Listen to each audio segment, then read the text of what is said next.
નમસ્કાર, જોશી સરના જય શ્રી કૃષ્ણ. આજે આપણે બીએડ સેમેસ્ટર 1 અંતર્ગત એટલે કે બીએડના અંતર્ગત બુદ્ધિ આવે છે તો તે પોઈન્ટ વિશે આજે આપણે વાત કરવાના છીએ. તો બુદ્ધિ એટલે શું? તો સૌપ્રથમ બુદ્ધિ વિશે આપણે પ્રસ્તાવના સ્વરૂપે વાત કરીએ તો કે આપણે જાણીએ છીએ કે વ્યક્તિ એકબીજાથી જુદો તરી આવે છે. એક સમાન દેખાતા જોડવા વ્યક્તિમાં પણ ભિન્નતા રહેલી છે.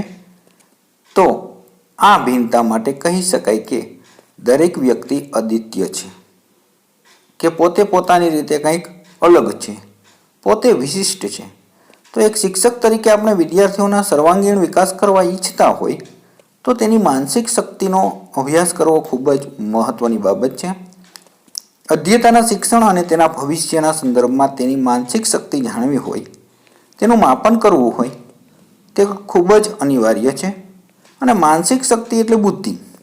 માટે બુદ્ધિ માપન અધ્યાપકના સંદર્ભમાં ખૂબ જ મહત્વનું રહેલું છે કે અધ્યતાની બુદ્ધિ માપન કરી અને ત્યાર પછી જ વર્ગખંડમાં જે કંઈ શિક્ષણ કાર્ય કરાવે તો તેનું પરિણામ સારું મળી શકે. કેમ કે અધ્યતાને ઓળખીને અભ્યાસ કરવામાં આવે છે તો તેની બુદ્ધિનો તાગ મેળવીને અધ્યાપન કાર્ય થાય તો અવશ્ય તે ફળદાયી બને છે. તો આ માટે આપણે એક શિક્ષક બનવા જઈ રહ્યા છીએ ત્યારે આપણને બુદ્ધિની સંકલ્પના અને તેનું સ્વરૂપ સમજવું અનિવાર્ય છે. તો શાબ્દિક અર્થમાં વાત કરીએ તો તમને 2 માર્કમાં પણ પૂછી શકે કે બુદ્ધિ એટલે શું? તો શાબ્દિક અર્થમાં કહીએ તો સંસ્કૃતમાં બુદ્ધિ માટે બુદ્ધ અને બુદ્ધ શબ્દ એટલે જાણવું કે જ્ઞાન પ્રાપ્ત કરવું થાય છે. તો આ બુદ્ધ શબ્દ છે એ ક્રિયાપદ પરથી બુદ્ધિ શબ્દ બનેલો છે અને તેના પરથી બોધ, અને બોધ એટલે એક પ્રકારનું જ્ઞાન કે એવી શક્તિ કે જેને લીધે મૂર્ત વિચારો સમજી શકાય છે અને સાચું જ્ઞાન પ્રાપ્ત કરી શકાય છે. જેને મૂળભૂત ભાષામાં એટલે કે ગ્રીક ભાષા પરથી ઉતરી આવ્યો છે. ઘણી વખત લેટિન શબ્દો વધારે હોય છે, પણ બુદ્ધિ માટે તમારે યાદ રાખવાનું છે કે ગ્રીક ભાષા પરથી જે નોઇસ શબ્દ પરથી ઉતરી આવેલો છે. NOUS નોઇસ શબ્દ પરથી નોઇસિસ, અને નોઇસિસ શબ્દ પરથી જે કાર્યાન્વંતી શબ્દ થયો છે કે જેનો મુખ્ય અર્થ કાર્ય કરવા માટેની શક્તિ, આવો કંઈક અર્થ ઓળખાવી શકાય છે. જે ગ્રીક શબ્દ પરથી પણ બીજો શબ્દ લેટિન ભાષામાં ઉતરી આવેલો છે તેને ઇન્ટેલિક્ટ. તો ઇન્ટેલેક્ટ છે એ ઇન્ટેલિજન્ટિયા એટલે કે ઇન્ટેલિજન્સ, આપણે બુદ્ધિ માટે જે શબ્દ વાપરીએ છીએ તે મુખ્યત્વે લેટિન ભાષા પરથી ઉતરી આવ્યો છે. તો તમે યાદ રાખજો કે ઇન્ટેલિજન્સ એટલે બુદ્ધિ, જે અંગ્રેજી શબ્દ છે. તો અંગ્રેજી શબ્દ કઈ ભાષા પરથી ઉતરી આવેલો છે? તો તમારે યાદ રાખવાનું છે લેટિન. પરંતુ એવું પૂછે કે મુખ્ય બુદ્ધિ માટેનો જે મૂળ શબ્દ નોઇસ એ કઈ ભાષા પરથી ઉતરી આવેલો છે? તો તેમાં તમારે લખવાનું થશે ગ્રીક ભાષા. તો મૂળ ભાષા તરીકે ગ્રીક ભાષા પરથી ઉતરી આવ્યો છે, અને લેટિનમાં ઇન્ટેલિજન્સ શબ્દ છે તે ઇન્ટેલેક્સ અને ઇન્ટેલિજન્ટિયા શબ્દ પરથી બનેલો છે. એટલે કે ઇન્ટેલિજન્સ શબ્દ છે એ બુદ્ધિ માટે આગળ આવેલો છે. તો અંગ્રેજી શબ્દ ઇન્ટેલિજન્સ એટલે એક પ્રકારની જુદી જુદી રહેલી આંતરિક શક્તિ છે જેને આપણે બુદ્ધિ કહીએ છીએ. આમ બુદ્ધિના સંદર્ભમાં એક પ્રકારની શક્તિ તેવું માની લઈએ, પરંતુ મનોવૈજ્ઞાનિકો તેમના મતે જુદી જુદી શક્તિઓના સંદર્ભમાં સર્વમાન્ય વ્યાખ્યા શોધવા માટે પોતપોતાના અભ્યાસના આધારે જુદા જુદા મનોવૈજ્ઞાનિકોએ જુદી જુદી વ્યાખ્યા આપેલી છે. તો તેને હવે જોઈ લઈએ. તો શાબ્દિક અર્થમાં તમને પૂછે તો તમારે એટલું યાદ રાખવાનું કે સંસ્કૃતમાં બુદ્ધ ક્રિયાપદ પરથી એટલે કે બુદ્ધિ અને બુદ્ધ એટલે કે જાણવું, જ્ઞાન પ્રાપ્ત કરવું અને તેના પરથી બોધ એટલે એક પ્રકારનું જ્ઞાન મેળવવું. અને અંગ્રેજી શબ્દ ઇન્ટેલિજન્સ, જેનો મૂળ શબ્દ બુદ્ધિ નોઇસ છે તે ગ્રીક ભાષા પરથી અને ઇન્ટેલિજન્સ અંગ્રેજી શબ્દ છે તે લેટિન ભાષા પરથી ઉતરી આવેલો છે. તો હવે આપણે વ્યાખ્યા તરફ આગળ જઈ રહ્યા છીએ. ત્યારે વ્યાખ્યા એકદમ સરળ છે અને આ વ્યાખ્યા તમને અચૂકપણે આવડવી જોઈએ. તો બુદ્ધિમાં સરળ વ્યાખ્યામાં જોઈએ તો બુદ્ધિ એટલે અમૂર્ત ચિંતન અને તર્કની શક્તિ. ટર્મન યાદ રાખજો, ટર્મને આપેલી વ્યાખ્યા છે બુદ્ધિ એટલે અમૂર્ત ચિંતન અને તર્કની શક્તિ, આવું ટર્મને કહેલું છે.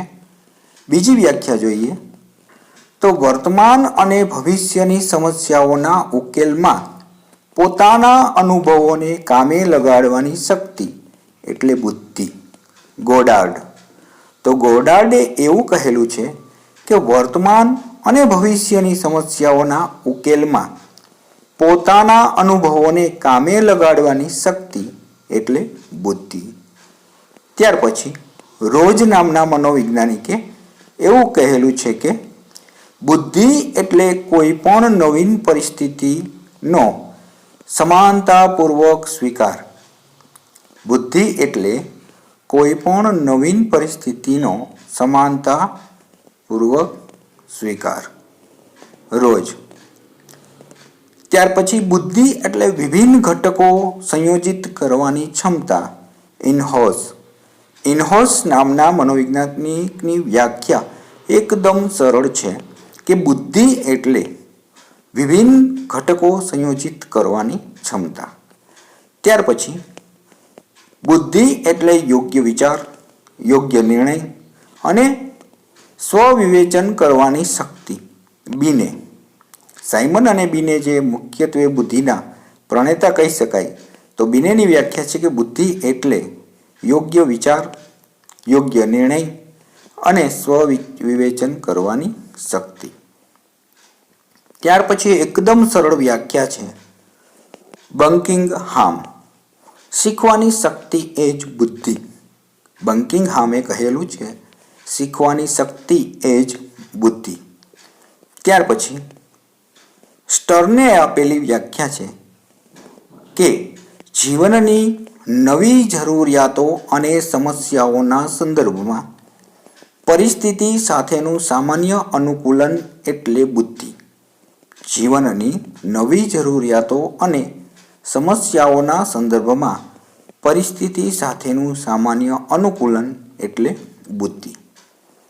ત્યાર પછી બુદ્ધિ એટલે તુલનામાં નવીન એવી પરિસ્થિતિઓ પ્રત્યે નવા મનોશારીરિક સંયોજનો દ્વારા નવા અનુકૂલન સાધવાની શક્તિ. એ બર્ટ નામના મનોવૈજ્ઞાનિકે આપેલી છે. ત્યાર પછી બુદ્ધિ એટલે વ્યક્તિની જન્મજાત શક્તિઓનો એવો સમૂહ જે દ્વારા વધતા ઓછા પ્રમાણમાં શીખવાના સમર્થ થાય. બુદ્ધિ એટલે વ્યક્તિની જન્મજાત શક્તિઓનો એવો સમૂહ જે દ્વારા તે વધતા ઓછા પ્રમાણમાં શીખવાને સમર્થ થાય. કેલ્વિન, તો કેલ્વિન કે કોલ્વિન નામના મનોવૈજ્ઞાનિકે એવું કહ્યું છે. હવે ત્યાર પછી વુડવર્થની સરળ વ્યાખ્યા એકદમ કે બુદ્ધિ એ કાર્ય કરવાની એક વિધિ છે. વુડવર્થે શું કહ્યું છે? બુદ્ધિ એ કાર્ય કરવાની એક વિધિ છે. ત્યાર પછી બુદ્ધિ એ અમૂર્ત વિચારણા કરવાની ક્ષમતા છે. વેક્સલર નામના મનોવૈજ્ઞાનિકની વ્યાખ્યા કે બુદ્ધિ એ અમૂર્ત વિચારણા કરવાની ક્ષમતા છે.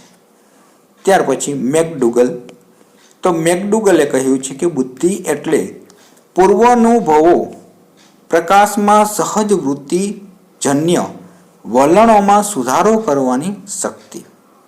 બુદ્ધિ એટલે પૂર્વાનુભવોના સંદર્ભમાં અથવા એના પ્રકાશમાં સહજ વૃત્તિજન્ય વલણોમાં સુધારો કરવાની શક્તિ. મેકડુગલ. ત્યાર પછી થોમ્સને આપેલી વ્યાખ્યા વાતાવરણ સાથે અનુકૂલન સાધવાની શક્તિ એટલે બુદ્ધિ. વાતાવરણ સાથે અનુકૂલન સાધવાની શક્તિ એટલે બુદ્ધિ. થોમ્સન. ત્યાર પછી પીજે આપેલી વ્યાખ્યા, બુદ્ધિ એટલે પરિસ્થિતિનો સ્વીકાર કરવાની શક્તિ. પીજે શું કહ્યું છે બુદ્ધિ વિશે? કે બુદ્ધિ એટલે પરિસ્થિતિનો સ્વીકાર કરવાની શક્તિ. ત્યાર પછી થોર્નડાઇક, સત્યની દ્રષ્ટિએ સારા પ્રતિચારો આપવાની શક્તિ એટલે બુદ્ધિ. થોર્નડાઇક, સત્યની દ્રષ્ટિએ સારા પ્રતિચારો આપવાની શક્તિ એટલે બુદ્ધિ. તો આમ અલગ અલગ મનોવૈજ્ઞાનિકોએ ભિન્ન ભિન્ન વ્યાખ્યાઓ આપેલી છે.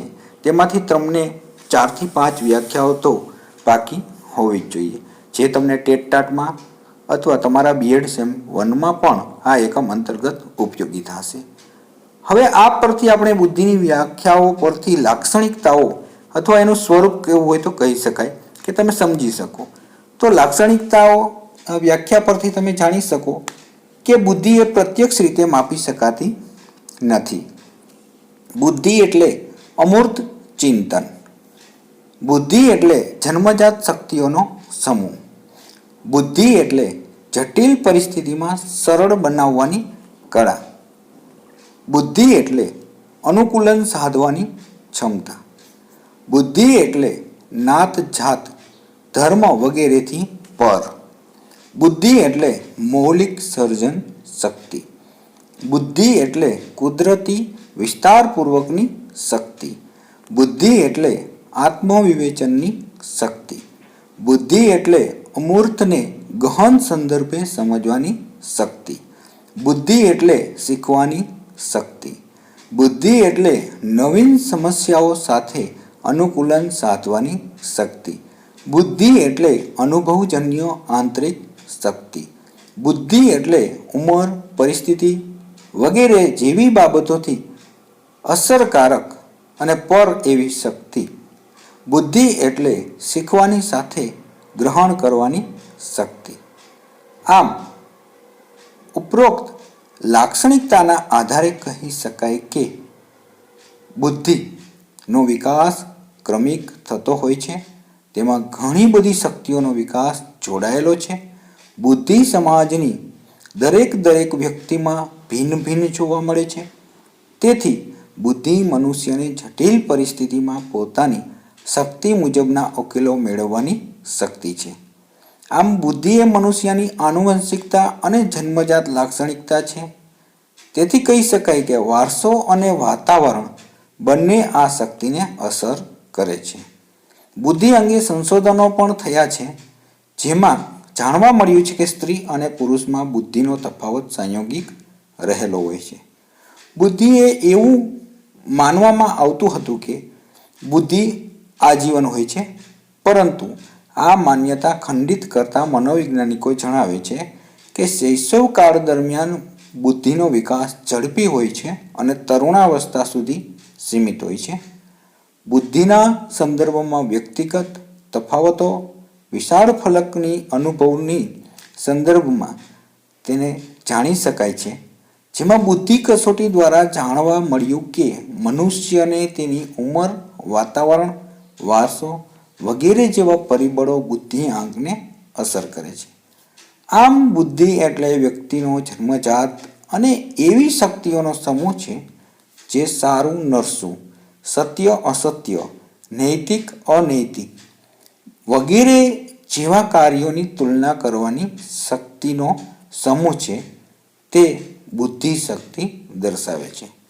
આમ આપણે બુદ્ધિ શક્તિની સંકલ્પના અથવા બુદ્ધિની સંકલ્પના સ્પષ્ટ કરો તો તેના સંદર્ભમાં તમારે તેનો શાબ્દિક અર્થ, તેના વિશેના થોડાક લક્ષણો, તેની વ્યાખ્યા 2-3 અને ત્યાર પછી આમ બુદ્ધિ એટલે વ્યક્તિમાં જન્મજાત વારસો અને વાતાવરણ સાથે જે અસર કરનારી શક્તિ એ બુદ્ધિ છે એમ કરીને સમજાવવાનું. હવે બુદ્ધિ અંગેના સિદ્ધાંતો આપેલા છે ઘણા બધા, તો એ સિદ્ધાંતોની વાત આપણે નેક્સ્ટ વિડીયોમાં કરીશું. વિડીયો કેવો લાગ્યો તે અચૂક જણાવજો તો મને આગળના વિડીયો બનાવવાનો ખ્યાલ આવે. બ્રોડકાસ્ટ ગ્રુપમાં જોડાવવું હોય તો 9873 25 35 9 ઉપર મને મેસેજ કરી દો, જેમાં તમારું નામ લખીને મને સેન્ડ કરી દો. તમને વિડીયો મળતા રહેશે. વિડીયો સારો લાગે શેર કરજો, સબસ્ક્રાઈબ કરજો. જોશી સરના જય શ્રી કૃષ્ણ. આવજો.